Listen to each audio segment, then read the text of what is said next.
Hi, my name is Jordan Broadfear, and this is my Draw My Life video for AANT 416.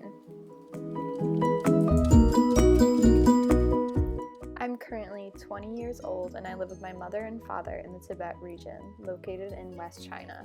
This area is full of high mountains, which I love, but this area is known for its high altitude, meaning we live quite a different life than those who live at low altitudes. I'm able to live in these unique conditions because some of the cultural adaptations that my family has developed over the years. I know how to brew tea from salt, roasted barley flour, and ginger. Since it's so cold here, the tea not only helps me stay warm, but it also is a source of nutrients and can be even used for medicine. There's not a lot of meat in my diet. During the summer, I mostly eat green vegetables and barley. Barley is a staple food within my culture. But in the winter, we eat more potatoes and things like turnips.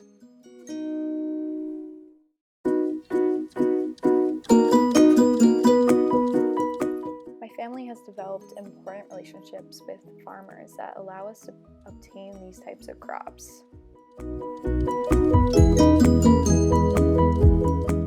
Again, since it is so cold here, I always dress with almost no skin exposure because my mom is so scared of me being too cold, but everybody does it around here.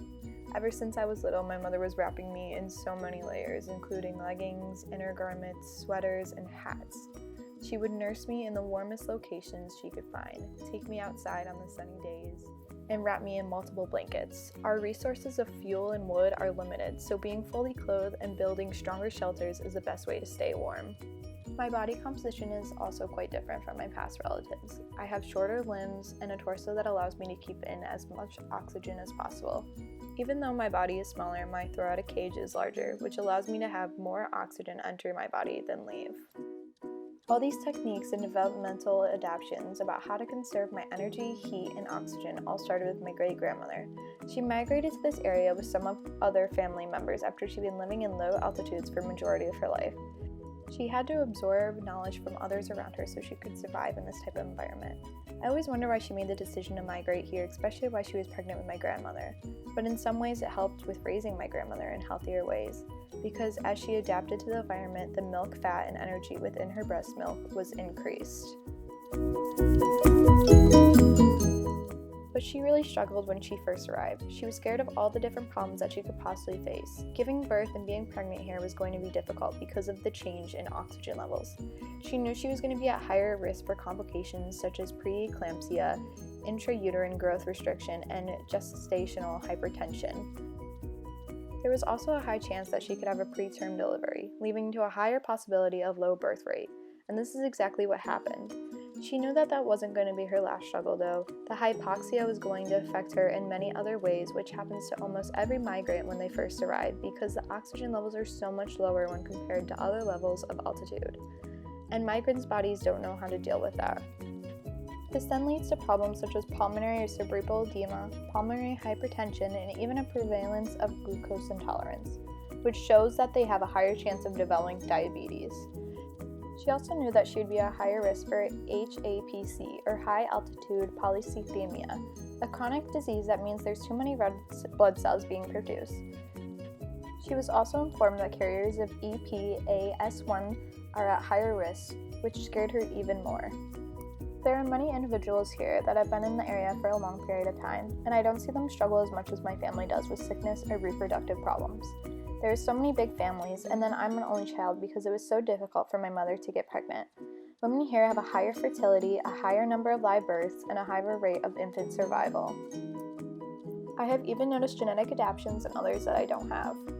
A GOF, or enhanced hydroxylase, PHD2 allele is present with LOF, or diminished hydroxylase, of the HIF2A allele that leads to a hypoactivation of HIF alpha, which explains why less of them have erythrocytosis and pulmonary hypertension when compared to the new migrants and me. They also have differences in their HIF, or hypoxia inducible factor pathway, which affects oxygen transport, allowing them to be more adaptive and controlling to ventilation, hypoxic pulmonary vascular response, and aeropoiesis. Subsets within the pathway can even be a response to hypoxia by helping cells survive during a decrease in oxygen. E.g., LN1 is one of the subsets which affects hemoglobin concentrations, hematocrit value, and oxygen saturation. Overall, they have a better ability to produce more red blood cells and carry more oxygen, which is important because at high altitudes, hemoglobin concentrations are elevated, which can lead to a variety of diseases that I've talked about and seen new migrants go through.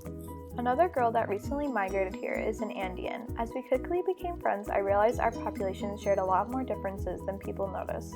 The Andean population is not as adapted to illnesses as much as my population is. She tells me about how their characteristics make them have a higher risk for chronic mountain sickness. Almost 18% of them have it, while my population is pretty rare and less than 1% of us suffer from that. We also have thin-walled pulmonary vascular tree, which responds to hypoxia, and her population does not have this positive adaptation. She also has seen more people suffer from high hemoglobin than I ever had before. I always make fun of her because Tibetans have more genetic adaptations than Andeans, meaning I have more opportunity to be involved in natural selection because of all the genetic variants. We also have higher capillary density in our muscles, higher resting ventilations, which allow me to have a larger volume of oxygen. And you think that would give me more oxygen in my bloodstream, but it doesn't. And she makes fun of me for that. But we can relate in some aspects, such as we have lower mitochondrial volumes and our populations will both never really restore the usual sea level oxygen content.